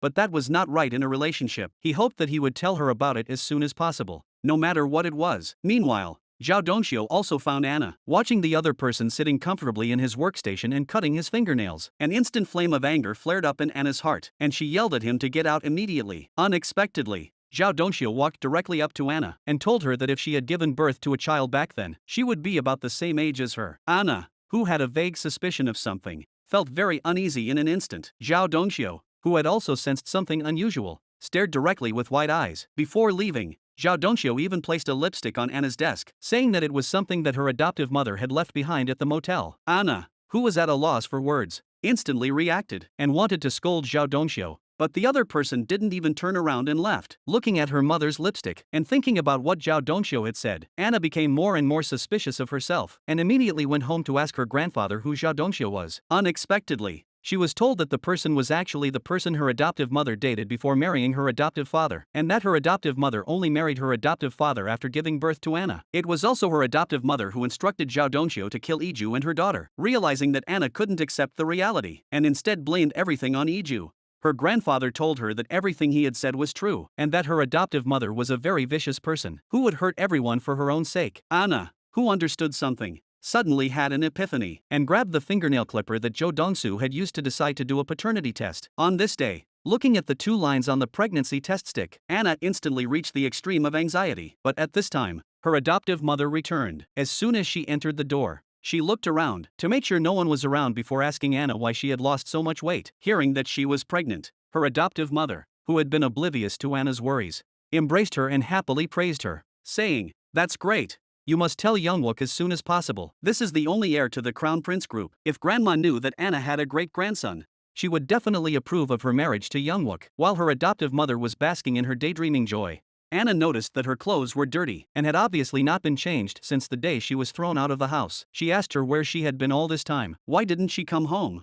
Her foster mother said she had been insulted by her foster father and would not go back without an apology. Moreover, she firmly stated that she really didn't know that Iju was her foster father's biological daughter, and questioned how Anna could suspect her beloved mother that you are the foster father's biological daughter. That night, her foster mother was asked out again by Cho Dongsu. He hoped that her foster mother could first pay half of the deposit. After all, this is the industry's rule. Her foster mother said that Anna is the owner of the gallery, and asked if he had heard of the painter Sian Jean. Kim, who had overheard this through Jo Dongsu, told Iju and Luke that whenever her adoptive mother needed a large sum of money, she would find a way to obtain the paintings of the painter Sian Jean. However, it was unknown exactly where she obtained them from, because she would have the paintings delivered directly to the gallery every time. In a daze, Iju seemed to have thought of something. She remembered that before she was reborn, the noblewoman had publicly exposed her adoptive mother for selling fake paintings. She guessed that her adoptive mother had not gotten the real ones she sold. If she could find the place where she sold the fake ones, she could convict her. Iju asked manager Kim to have the painting of Sean Jean that he had given her appraised. She was willing to bet her entire fortune that it was a fake. Reluctantly, manager Kim did as she asked. Unexpectedly, they were told that it was indeed a high-quality imitation. On the other side of the world, Anna told Youngwook that she was pregnant. Unexpectedly, Jung-soo was really happy. He hugged Anna and praised her for doing a good job. Having a new family member is something to celebrate. Then he asked his father out. He told him that even if his grandmother opposed him and Anna, he had decided to keep the baby, just as his father had not abandoned him.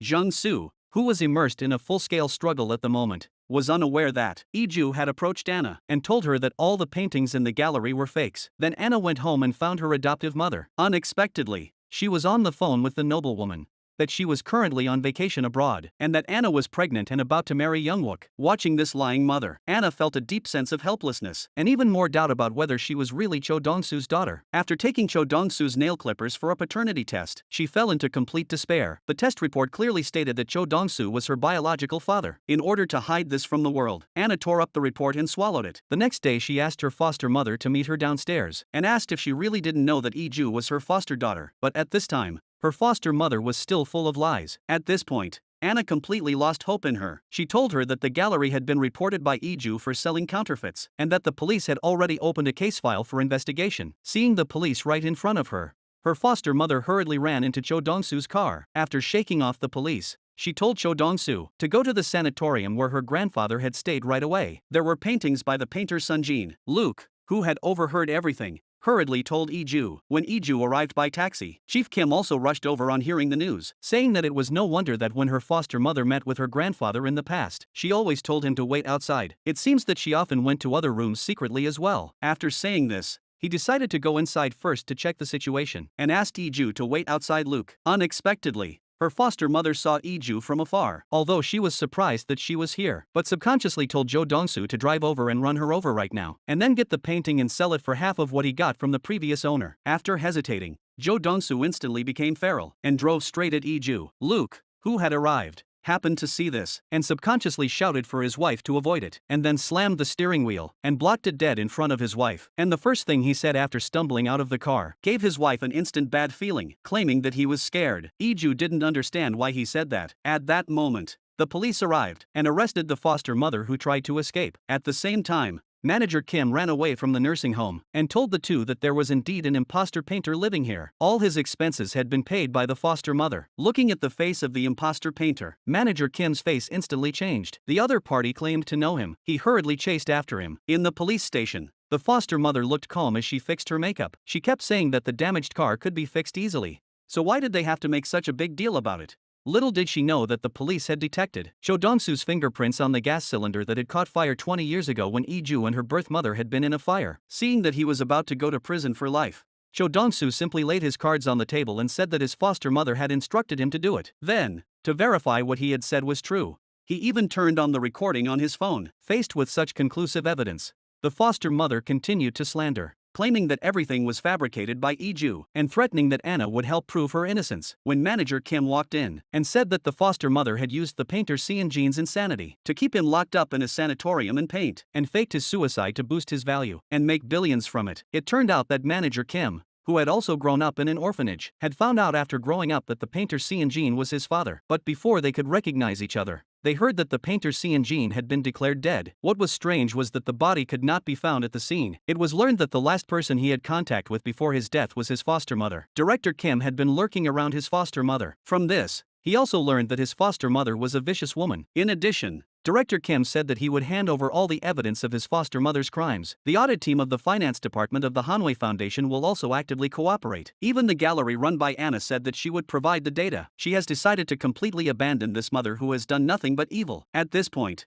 the adoptive mother will spend the rest of her life in prison repenting and paying the price for her actions. Iju was taken out by her birth mother, who said that she had been running to the police station all these years to help investigate the truth of the fire, and asked with concern if Iju was hurt, because she had not yet fully accepted this mother. Iju remained silent the whole time. Luke, who had seen everything, subconsciously shouted at his mother-in-law to tell her that Iju had just been frightened and might need to go home and rest first. Looking at the sudden addition of a series of timecodes on Luke's wrist, Iju inexplicably felt a little scared. After noticing that Luke also looked panicked, she quickly reached out and took off his watch and placed her own wrist over it, in the exact same position, with the exact same numbers. All of this made Iju certain that Luke was also a reincarnated person. Seeing the man who had always said that he loved her actually hide such an important thing, Iju's face instantly filled with horror. Because she really didn't want to hurt Iju again, Luke tactically wanted to leave the house first. Facing Iju's repeated questioning, he still had to reluctantly confess everything. The car accident that day was actually his car that crashed. He had wanted to save Iju, who was unconscious but passed out due to the car accident. When he woke up, he realized that he had returned a year ago. At that time, he had to find a way to meet Iju, but Iju came to his door herself. An angry Iju packed her bags and decided to go live somewhere else for a while. Luke stopped her, asking her to stay in a relatively safe place, while he returned to the Prince Group Hotel. Looking at everything familiar around him, he recalled the day Iju opened up to him right here. Luke was filled with thoughts of her. On the other side, watching the news about her adoptive mother being arrested, Anna asked Jung Soo out. She told Jang Soo that she had given up on her mother and chosen him, and hoped that he would get married before her belly grew bigger. But at that moment, his phone rang, because something important had happened and he had to get up and leave. Anna said that she was in a hurry and needed to arrange a date quickly. Jung Soo ignored her and turned around to leave. His secretary told him that the contractor, in order to meet our unreasonable construction period, had the workers work without any safety measures. One of the workers fell from the 3rd floor and was expected not to survive the night. But Jang Soo, who heard this, was actually calm and said that he must put all the blame on the worker before the worker died. After all, the dead cannot speak. Soon, the news reached Grandma's ears. Facing her doubts, Jung Soo lied that the worker, as a safety supervisor, had been negligent in his duties, and that was why he had died of his injuries. The contractor that hired him had already investigated the matter and made compensation. Luke wanted to ask more, but Jang Soo evaded all his questions. Feeling that there was something fishy, he wanted to discuss the matter with the worker's family in detail. However, he found that the family was surrounded by Jang Soo's people. They obviously didn't want him to contact anyone. He had no choice but to let his sister go, because Dao Na's face was unfamiliar and she was also a woman.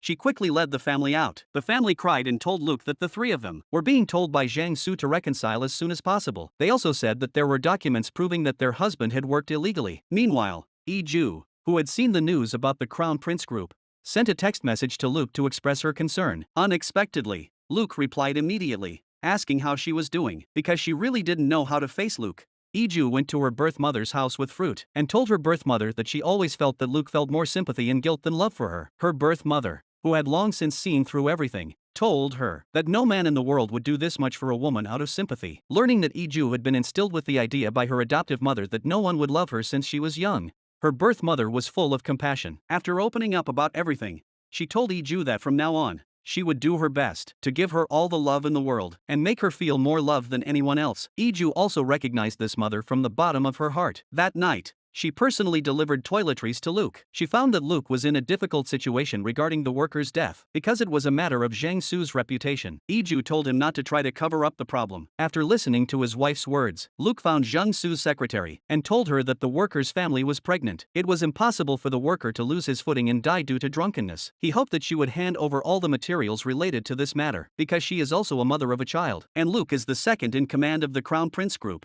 She cannot afford to offend him, so the secretary had no choice but to confess everything. This time Luke no longer hid anything, and told his grandmother and father that Jang Soo had been taking bribes to raise secret funds, and that the worker's death was also his fault. In order to give the whole society an explanation, Grandma urgently called a press conference to make the whole truth public. She blamed herself for not being able to tell the right person apart, and Luke took full responsibility for the compensation and rectification afterwards, because he wanted to give Jang Soo one last chance. His father met with him alone, but he still showed no remorse. Not only that, he even claimed that Luke wanted to set him up. Looking at the supporting documents and the USB drive containing the most damning evidence, Jung Soo had no choice but to kneel and beg for forgiveness. Just as he was about to destroy all the evidence, the inspection team arrived at the door. On the other side, Iju accidentally discovered a mysterious door in Luke's bedroom. Driven by curiosity, she slowly opened it, but was completely shocked by what she saw. The painting she had lost for a long time had been treasured by Luke without her knowledge. In order to find out the truth, Iju waited for Luke at the door, but was told that Luke had met her through that painting. Before his rebirth, he visited a friend's house in a foreign country, but subconsciously became attracted to a painting. Although it depicted spring,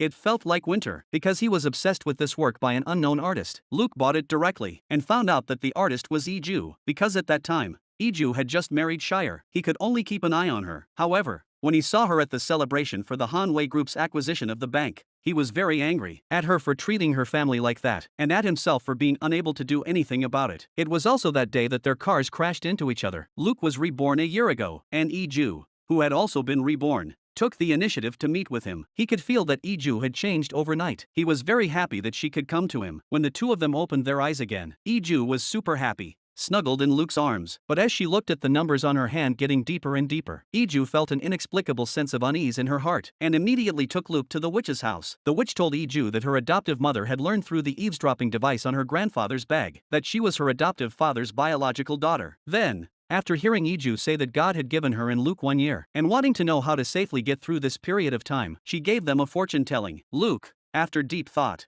asked the witch if one of them died, could the other one survive? But was told that instead of being anxious, they should just obey the will of heaven and live the year to the fullest, and the answer would be revealed in time. Luke and Iju, with no choice, figured it out and held hands, and decided to do infinitely happy things in their limited time. But that day, while she was having dinner at her birth mother's house, she suddenly felt nauseous. Everyone started to talk about her being pregnant. To find out for sure if it was true, Iju hurried home to take a test. Unexpectedly, it really showed 2 bars, and just as Luke came out of the bathroom, he stopped her in her tracks and picked her up, saying that if she was feeling down, she should lie down with him so as not to disturb the baby. Luke gently set Iju down on the ground and, after a stunned silence of 2 full minutes, told her that just then, the image of their baby going to primary school had even flashed through his mind. Then, just holding Iju was enough. But soon the ringing of a mobile phone interrupted the blissful pair. Her brother-in-law called to say that there was something very important he needed to discuss with Luke. He is now at a coffee shop near his house. It turns out that Jiangsu committed suicide in prison and was admitted to the hospital. But not long after arriving at the hospital, he disappeared. Even though there were a lot of police forces deployed around the hospital,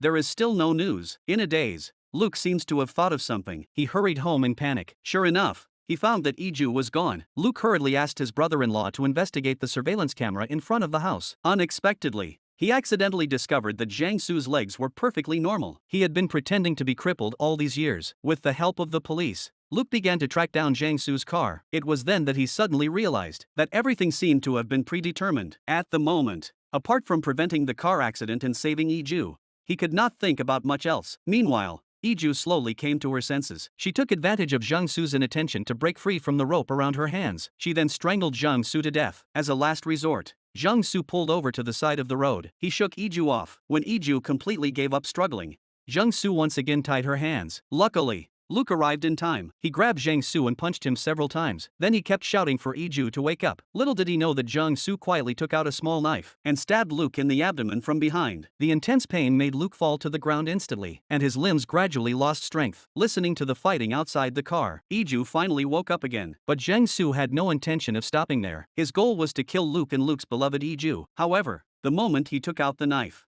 Luke, who would never allow Iju to be hurt, fought back. He pinned Jiangsu to the ground and told himself over and over again that neither he nor Iju would die. He must also live well and atone for his sins for the rest of his life. At that moment, a truck came speeding by. As the truck slowly drove past, the time code on Iju's wristwatch instantly disappeared. Luke also got rid of the mysterious numbers. It wasn't long before the police and doctors arrived at the scene. They rushed Luke to the hospital due to severe abdominal injuries. Although the surgery was successful, he still needed to be monitored in the hospital. But before he could catch his breath, he was rushed back into the operating room. It was then that Iju understood why heaven allowed her to be reborn a year ago. Heaven gave her a chance to understand herself better, to understand what she wants, what makes her happy, and to know who she really is. It wasn't to let her take revenge, but to live her life to the fullest. Although she had fallen into a coma, Luke vaguely heard Iju's voice. He remembered the day of Iju's car accident. He had gone to the gallery and grabbed Iju's hand. He wanted to persuade her to wake up but was unable to do anything. After going out, he learned from Dana that Iju had become a fugitive in the eyes of the police because of selling fake paintings. Because he really couldn't rest assured about Iju's safety, Luke made an urgent U-turn and wanted to rush back, but accidentally collided with Iju's car, which led to a series of events that followed. On the other side, the father came to visit Jiangsu in prison and asked him why he kept pretending to be crippled and why he tried every means to kill Luke, but was told that his leg was operated on in the United States. And the reason for pretending to be crippled was that he was afraid that if his leg got better, his father would only see Luke and not himself. And in order to survive,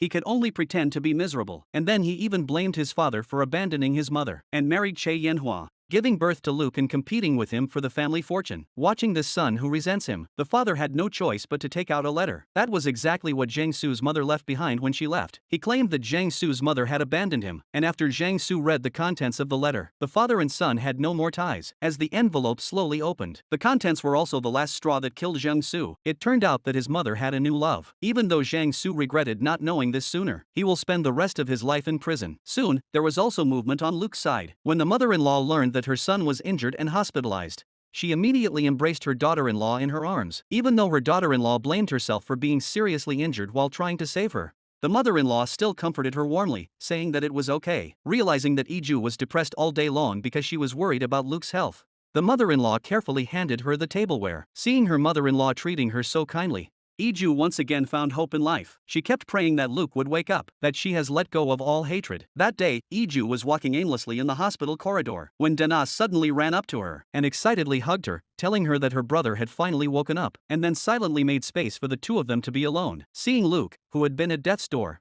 finally back with her again, Iju's face was full of tears of happiness, and the two of them embraced tightly, as all the bad things in the past became a distant cloud. Soon Luke was discharged from the hospital and returned home under the care of Iju and her mother-in-law. As soon as they met, her grandmother could not hide her joy and hugged him, but when he looked at his father, who also welcomed him, Luke's smile gradually faded. His father knew what he was thinking. He asked Luke to go to his bedroom alone. He told him not to blame himself for what happened to Jiang Su, because even if a family argues endlessly, they will still reach out to each other in times of trouble. And if the heart is full of resentment and you just want to hurt each other, it's better to be strangers. That night, Luke and Iju went to their own home, and the two of them, immersed in their happiness, also received meat from their birth mother. Grandpa and adoptive father also plan to jointly fund the establishment of a public welfare foundation, and will consult with grandma at that time. In addition, adoptive father also went to birth mother's house with flowers. He knows that birth mother likes flowers the most, and frankly, even if she doesn't forgive him, it's okay, because Iju has experienced so much suffering. Birth mother said that she doesn't seem to have the right to resent anyone, but the two of them, who can talk about everything, did not get back together as they once were. Iju's birth mother confessed to her that he had completely broken off with his adoptive father, because only in this way could the two occasionally meet as friends. After hearing Iju's suggestion that she fall in love again, her birth mother tactfully refused, saying that going on trips with her mother-in-law Chai Yunhua was enough. But while some people are happy, others are sad. Without the help of Youngwook and her adoptive mother, Anna's life was in complete turmoil. She barged into Luke's house with her luggage and threatened to say that she was pregnant with Youngwoo's child. However, her long-cherished dream of marrying into a wealthy family was completely shattered by her grandmother's words. Her grandmother told her to get a paternity test to see if the child was Youngwoo's. Anna was furious when she heard this. She claimed that this was Youngwoo's child. Che Yanhua said that your family is a perfect example. Even though Anna claimed with a guilty conscience that she was about to give birth,